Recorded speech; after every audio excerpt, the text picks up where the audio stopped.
ಸಮಿತಿ ಭೀಮಮಾರ್ಗ ಹೋರಾಟಕ್ಕೆ, ದಲಿತ ಸಂಘರ್ಷ ಸಮಿತಿ ಭೀಮಮಾರ್ಗ ಹೋರಾಟಕ್ಕೆ ಜಿಂದಾಬಾದ್ ಜಿಂದಾಬಾದ್ ಜಿಂದಾಬಾದ್ ಜಿಂದಾಬಾದ್ ಜೈ ಜೈ ಜೈ ಜೈ ಜೈ ಭೀಮ್, ಜೈ ಭೀಮ್, ಜೈ ಭೀಮ್, ಜೈ ಜೈ ಜೈ ಜೈ ಜೈ ಭೀಮ್, ಜೈ ಭೀಮ್, ಜೈ ಭೀಮ್, ಜೈ ಜೈ ಜೈ ಜೈ ಜೈ ಭೀಮ್, ಜೈ ಭೀಮ್, ಜೈ ಭೀಮ್. ಏನು ಇವತ್ತು ಗ್ರಾಮಾಂತರ ಜಿಲ್ಲೆ ಸ್ಟೇಟ್ ಕಮಿಟಿ ಕಾರ್ಯಕ್ರಮನ ಗ್ರಾಮಾಂತರ ಜಿಲ್ಲೆಯಲ್ಲಿ ಇವತ್ತು ಹೊಸಕೋಟೆ ತಾಲೂಕಲ್ಲಿ ಕಾರ್ಯಕ್ರಮನ ಹಮ್ಮಿಕೊಳ್ಳಲಾಗಿದೆ. ಅದರಿಂದ ಪ್ರತಿಯೊಂದು ಜಿಲ್ಲೆಯಲ್ಲಿ ಜಿಲ್ಲಾ ಸಂಚಾಲಕರು, ತಾಲೂಕು ಸಂಚಾಲಕರು, ನಮ್ಮ ಸ್ಟೇಟು ಎಲ್ಲ ಟೋಟಲ್ 25 ಜಿಲ್ಲೆಯವರು ಇವತ್ತು ಎಲ್ಲ ಭಾಗವಹಿಸಿದ್ದಾರೆ. ಎಲ್ಲರಿಗೂ ಜೈ ಭೀಮ್ ವಂದನೆಗಳು ಹೇಳ್ತಾ, ಇವತ್ತು ನಮ್ಮ ದಲಿತ ಸಂಘರ್ಷ ಸಮಿತಿ ಭೀಮಮಾರ್ಗ ಇಡೀ ಜಿಲ್ಲೆಗಳಲ್ಲಿ ಇಡೀ ಮನೆಗಳಿಗೆ ಮುಟ್ಟಬೇಕು ಅಂಥೇಳಿ ಒಂದು ಗುರಿ ಮುಟ್ಟಿದ್ದೀರಿ. ಅದರಿಂದ ಎಲ್ಲ ನಮ್ಮ ಜಿಲ್ಲಾ ಸಂಚಾಲಕರು ಎಲ್ಲರೂ ಕೈ ಜೋಡಿಸಿ ಇವತ್ತು ಕೆಲವು ವಿಚಾರಗಳನ್ನ ಚರ್ಚೆ ಮಾಡಿದ್ದೀರಿ. ಕೆಲವು ಜಿಲ್ಲೆಗಳಿಗೆ ಉಸ್ತುವಾರಿಗಳನ್ನ ಜವಾಬ್ದಾರಿಗಳನ್ನ ಕೊಟ್ಟಿದ್ದೀರಿ. ಎಲ್ಲ ಒಂದು 2 ತಿಂಗಳಲ್ಲಿ ಇಡೀ ತಾಲೂಕು ಹೋಬಳಿಗಳು ಎಲ್ಲ ಒಂದು ಪುನರ್ರಚನೆ ಆಗಬೇಕು ಅಂತ ಹೇಳ್ತಾ, ಇವತ್ತು ಏನು ನಮ್ಮ ಭೀಮಾ ಮಾರ್ಗದಿಂದ ಇವತ್ತು ಸುಮಾರು ಚರ್ಚೆಗಳು ಜಮೀನಾಗಿರ್ಬೋದು, ಸೈಟ್ಗಳ ಬಗ್ಗೆ ಆಗಿರ್ಬೋದು. ಹಲವಾರು ಜನಗಳಿಗೆ ಸೈಟ್ಗಳಿಲ್ಲ, ಜಮೀನುಗಳಿಲ್ಲ. ಆದರೆ ಇವತ್ತು ಸರ್ಕಾರ ಹೊಸದಾಗಿ ನಮ್ಮ DK ಇವರು ಮಿನಿಸ್ಟ್ರ್ ಆಗಿದ್ದಾರೆ, ಅವ್ರ ಗಮನಕ್ಕೆ ತರಬೇಕಂತೇಳಿ ತೀರ್ಮಾನ ಹಾಕ್ಕೊಂಡಿದ್ದೀರಿ. ಯಾಕಂದರೆ ನಮ್ಮ ಹತ್ರ ಸುಮಾರು ಒಂದಷ್ಟು ಪಟ್ಟಿಗಳು ರೆಡಿ ಮಾಡ್ಕೊಂಡಿದ್ದೀರಿ. ಎಲ್ಲ ಅವ್ರನ್ನ ಭೇಟಿಯಾಗಿ ಕೆಲವು ದಿನಗಳಲ್ಲಿ ಅವ್ರನ್ನ ಭೇಟಿಯಾಗಿ ಎಲ್ಲ ಅವ್ರ ಗಮನಕ್ಕೆ ತಂದು, ಯಾಕಂದರೆ ಬಡವರಿಗೆ ಮನೆ ಇಲ್ಲ, ಜಮೀನಿಲ್ಲ, ಕೆಲವು ಖಾತೆಗಳಿನ್ನ ಪೆಂಡಿಂಗ್ ಇದೆ, ಕೆಲವು ಖಾತೆಗಳಾಗ್ತಾಯಿಲ್ಲ, ಅದನ್ನೆಲ್ಲ ಅವ್ರ ಗಮನಕ್ಕೆ ತಂದು, ಆಮೇಲೆ ನಮ್ಮ ಉತ್ತರ ಕರ್ನಾಟಕದಲ್ಲಿ ಸುಮಾರು ಪ್ರಾಬ್ಲಮ್ಗಳಿದೆ, ಅವೆಲ್ಲನೂ ಒಂದು ಚರ್ಚೆ ಮಾಡಿ ಅವ್ರ ಗಮನಕ್ಕೆ ತಂದು ಅದನ್ನು ನಮ್ಗೆ ಬಗೆಹರಿಸ್ಕೊಡಿಲ್ಲ ಅಂದರೆ ಒಂದು ಬೆಂಗಳೂರಲ್ಲಿ ಇದರಲ್ಲಿ ಫ್ರೀಡಮ್ ಪಾರ್ಕಲ್ಲಿ ಒಂದು ಒಳ್ಳೆಯ ಹೋರಾಟನೇ ಶುರು ಮಾಡ್ಬೇಕಂತೇಳಿ ಹೊರಟಿದ್ದೀರಿ. ಅದನ್ನು ನಾವು ಇವತ್ತೆಲ್ಲ ನಾವು ಕಾಂಗ್ರೆಸ್ಗೆ ಸಪೋರ್ಟ್ ಮಾಡಿ ಎಲ್ಲರೂ ಇವತ್ತು ಇಡೀ ಭಾರತ ದೇಶದಲ್ಲಿ ಎಲ್ಲ ಒಂದು ಇದರಲ್ಲಿ ಹೋಗ್ತಾಯಿದ್ದೀರಿ. ನಾವು ಬಾಬಾ ಸಾಹೇಬರು ನೆಳ್ಳಲ್ಲಿ ಬದುಕ್ತಾಯಿದ್ದೀರಿ. ಅದರಿಂದ DK ಶಿವಕುಮಾರ್ ಅವರು ಅಷ್ಟೇ, ನಮ್ಮ ಪರಮೇಶ್ವರ್ ಅವರು ಅಷ್ಟೇ, ಖರ್ಗೆ ಸಾಹೇಬರು ಅಷ್ಟೇ, ನಮ್ಮ ಹೆಚ್ಚಿನ ನಮ್ಮ ಹಿಂದುಳಿದ ಇವ್ರನ್ನ ಒಂದು ಕೆಲಸಗಳಿಗೆ ಒಂದು ಅವಕಾಶ ಮಾಡಿಕೊಡ್ಬೇಕು ಅಂತ ಹೇಳ್ತಾ, ಏನಿವತ್ತು ನಾವೆಲ್ಲ ಸೇರಿರೋದ್ರಿಂದ ಭೀಮಾ ಮಾರ್ಗದಿಂದ ಎಲ್ಲ ನಮ್ಮ ಜಿಲ್ಲೆಗಳವರು ಬಂದು ಎಲ್ಲ ಅವರು ಊರುಗಳಿಗೆ ಹೋಗ್ತಾಯಿದ್ದಾರೆ. ದಯವಿಟ್ಟು ನಮ್ಮ DK ಶಿವಕುಮಾರ್ ಇದ್ರೆ ನಮಗೊಂದು ಅವಕಾಶ ಮಾಡಿಕೊಡ್ಬೇಕು.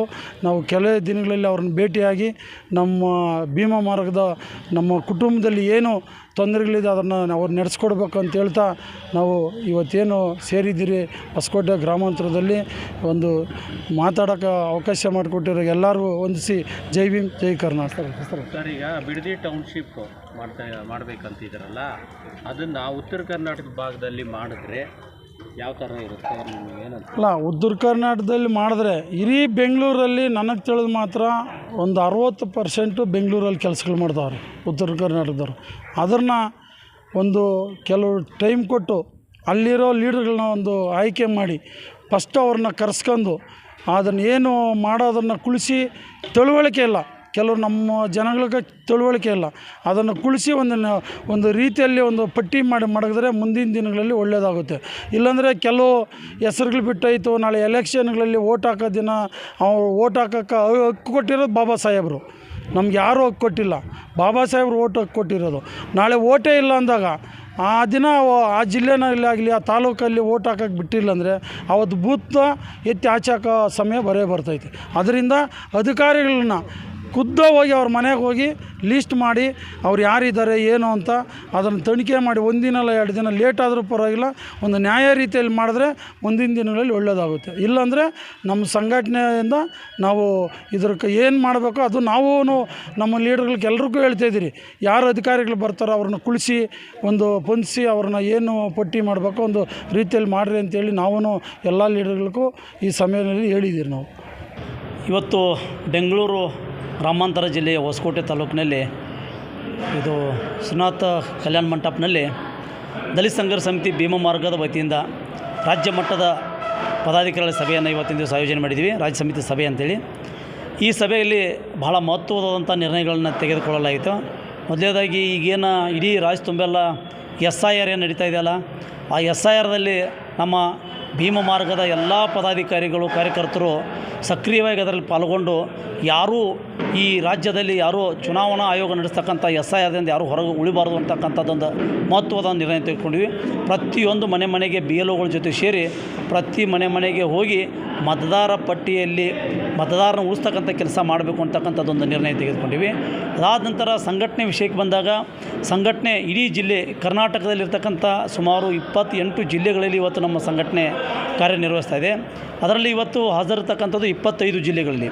ಈ ಬಂದಂಥ ಜಿಲ್ಲೆಗಳಿಗೆ ಪ್ರತಿ ಈ ಬರ್ತಕ್ಕಂಥ ಆಗಸ್ಟ್ ತಿಂಗಳಲ್ಲಿ ಎಲ್ಲ ಜಿಲ್ಲಾ ಪದಾಧಿಕಾರಿಗಳ ಸಭೆಗಳನ್ನು ಜಿಲ್ಲಾ ಮಟ್ಟದ ಸಭೆಗಳಾಗಬೇಕು ಅಂತ ಒಂದು ನಿರ್ಣಯ ತೆಗೆದುಕೊಂಡಿವಿ. ಜಿಲ್ಲಾ ಮಟ್ಟದಲ್ಲಿ ಎಲ್ಲ ಪದಾಧಿಕಾರಿಗಳನ್ನು ಸೇರಿಸಿ ಜಿಲ್ಲಾ ಮಟ್ಟದ ಸಭೆಗಳಾಗಬೇಕು. ಅದರ ಜೊತೆಗೆ ಬರ್ತಕ್ಕಂತಹ 13/9/2026 ಸೆಪ್ಟೆಂಬರ್ ತಿಂಗಳಲ್ಲಿ ವಿಜಯನಗರ ಜಿಲ್ಲೆಯಲ್ಲಿ ಒಂದು ಜಿಲ್ಲಾ ಮಟ್ಟದ ಬೃಹತ್ ಸಮಾವೇಶ ಹಾಗೂ ರಾಜ್ಯ ಸಮಿತಿ ಸಭೆ ಮತ್ತು ಅಲ್ಲಿ ಭೀಮ ಮಾರ್ಗದ ನಮ್ಮ ದಲಿತ ಸಂಘರ್ಷ ಸಮಿತಿ ಭೀಮ ಮಾರ್ಗದ ಒಂದು ಆಫೀಸ್ ಉದ್ಘಾಟನೆ ಕೂಡ ಇದೆ. ಕರ್ನಾಟಕದಲ್ಲಿ ಮೊಟ್ಟ ಮೊದಲಿಗಾಗಿ ಒಂದು ಆಫೀಸ್ ಉದ್ಘಾಟನೆ, ಸಂಘಟನೆ ಆಫೀಸ್ ಉದ್ಘಾಟನೆ ಅಂದರೆ ಅದು ವಿಜಯನಗರ ಜಿಲ್ಲೆಯಲ್ಲಿ ಹೊಸಪೇಟೆಯಲ್ಲಿ ಆಗ್ತಾಯಿದೆ. ಆ ಒಂದು ಕಾರ್ಯಕ್ರಮವನ್ನು ಕೂಡ ನಾವು ಆಯೋಜನೆ ಮಾಡಲಿಕ್ಕೆ ಏನೇನೆಲ್ಲ ತಯಾರು ಮಾಡ್ಕೋಬೇಕು ಅಂತಕ್ಕಂಥದ್ದು ಕೂಡ ಮಾಡ್ಕೊಂಡಿದ್ದೀವಿ. ಜೊತೆಗೆ ಗ್ರಾಮ ಮಟ್ಟದಲ್ಲಿ ಇವತ್ತು ಬಾಬಾ ಸಾಹೇಬ್ ಅಂಬೇಡ್ಕರ್ ಹಾಕಿಕೊಟ್ಟಂಥ ಮಾರ್ಗ ವಿಮೋಚನೆ ಆಗಬೇಕು, ದಲಿತರ ವಿಮೋಚನೆ ಆಗಬೇಕು ಅಂತಕ್ಕಂಥದ್ದನ್ನು ಅದೇ ಮಾರ್ಗ ಅಂತಂದರೆ ನಾವು ಬಾಬಾ ಸಾಹೇಬ್ ಅಂಬೇಡ್ಕರ್ ಮಾರ್ಗನೇ ಭೀಮ ಮಾರ್ಗ ಅಂತ ಇಟ್ಕೊಂಡ್ರೆ ಬಾಬಾ ಸಾಹೇಬ್ ಅಂಬೇಡ್ಕರ್ ಹೇಳಿಕೊಟ್ಟಂಥ ಒಂದು ಮಾರ್ಗದಲ್ಲೇ ಇವತ್ತು ಈ ಸಂಘಟನೆ ನಡೀತಾ ಇದೆ ಅಂತಕ್ಕಂಥದ್ದನ್ನು ಸುಮಾರು ಎಲ್ಲ ಜಿಲ್ಲಾ ಪದಾಧಿಕಾರಿಗಳಿಗೆ ತಿಳಿಸ್ಕೊಟ್ಟಿದ್ದೀವಿ. ಮುಂಬರೋ ದಿನಮಾನಗಳಲ್ಲಿ ಒಂದು ಬೆಂಗಳೂರಿನಲ್ಲಿ ಏನಿವತ್ತು SIRನಲ್ಲಿ ಆದಂಥ ಲೋಪದೋಷಗಳಿರ್ಬೋದು, ಹಾಸ್ಟೆಲ್ಗಳಲ್ಲಿ ಇವತ್ತಿನ ದಿವಸ ಹಾಸ್ಟೆಲ್ಗಳ ಪರಿಸ್ಥಿತಿಗಳು ನೋಡ್ತಾ ಇದ್ದೀವಿ. SC ಹಾಸ್ಟೆಲ್ಗಳ ಪರಿಸ್ಥಿತಿ ಜೈಲುಗಳಾಗಿದೆ. ಆ ಪರಿಸ್ಥಿತಿಗಳನ್ನು ಸುಧಾರಿಸಲಿಲ್ಲ ಅಂದ್ರೆ ಅವ್ರಿಗೆ ಟೈಮ್ ಕೊಡ್ತೀವಿ, ಗಡುವು ಕೊಡ್ತೀವಿ. ಸುಧಾರಿಸಲಿಲ್ಲ ಅಂದರೆ ಒಂದು ಬೃಹತ್ ಪ್ರತಿಭಟನೆ ಆಗ್ತಕ್ಕಂಥದ್ದು. ಅದ್ರ ಜೊತೆಗೆ ಇವತ್ತು ಒಂದು 4-5 ವರ್ಷದಿಂದ ನೋಡ್ತಾ ಇದ್ದೀವಿ ನಾವು ಅಂಬೇಡ್ಕರ್ ಅಭಿವೃದ್ಧಿ ನಿಗಮಿಗೆ ಬರ್ತಕ್ಕಂತಹ ಏನು ಹಣ ಐತಲ್ಲ ಅದನ್ನು ಗ್ಯಾರಂಟಿ ಸಮಿತಿಗೆ ಬಳಸ್ಕೊಂಡಂಥದ್ದು, ಗ್ಯಾರಂಟಿ ಅನುಷ್ಠಾನ ಕಮಿಟಿಗೆ ಬಳಸ್ಕೊಳ್ತಕ್ಕಂಥದ್ದು.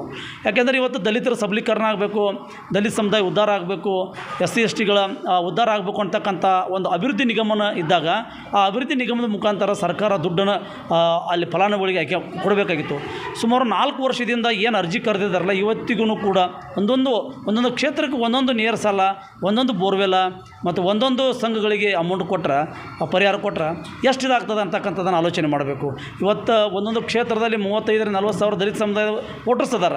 ಅಂಥವ್ರಿಗೆ ಇವತ್ತಿನ ತನಕನೂ ಕೂಡ ಏನು ಲಕ್ಷಾಂತರ ಅರ್ಜಿ ಹೋಗಿದೆ 4 ವರ್ಷದಲ್ಲಿ, ಅದರ ಕೆಲಸ ಮಾತ್ರ ಜೀರೋ ಆಗಿದೆ.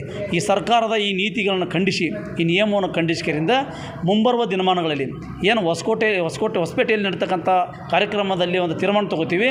ಯಾವಾಗ ನಾವು ಈ ಸರ್ಕಾರಕ್ಕೆ ಎಚ್ಚರಿಕೆ ಕೊಡಬೇಕು ಅಂತ ಏಕೆರಿಂದ ಅವತ್ತು ಬಂದು ಫ್ರೀಡಮ್ ಪಾರ್ಕ್ದಲ್ಲಿ ಒಂದು ಬೃಹತ್ ಪ್ರತಿಭಟನೆ ಮಾಡೋದ್ರ ಮುಖಾಂತರ ಏನಿವತ್ತು ಸರ್ಕಾರ ನಮ್ಮ ದುಡ್ಡನ್ನು ಬಳಸ್ಕೊಂಡಿದ್ದಾರಲ್ಲ ಆ ದುಡ್ಡವನ್ನು ಮರಳಿ ನಮ್ಮ ಸಮುದಾಯಕ್ಕೆ, ನಮ್ಮ ಅಭಿವೃದ್ಧಿ ನಿಗಮಕ್ಕೆ ಕೊಡಬೇಕು.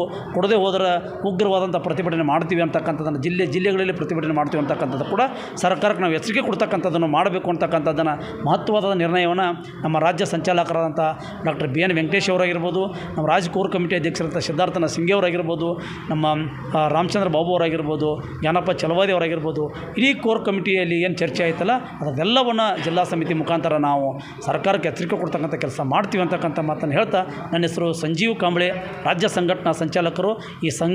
ಈ ಸಂಘಟನೆಯ ಆಡಳಿತ ವಿಭಾಗದ ಕೆಲಸವನ್ನು ನಿರ್ವಹಿಸ್ತಾ ಇದ್ದೇನೆ. ಜೈ ಭೀಮ್ ಸರ್.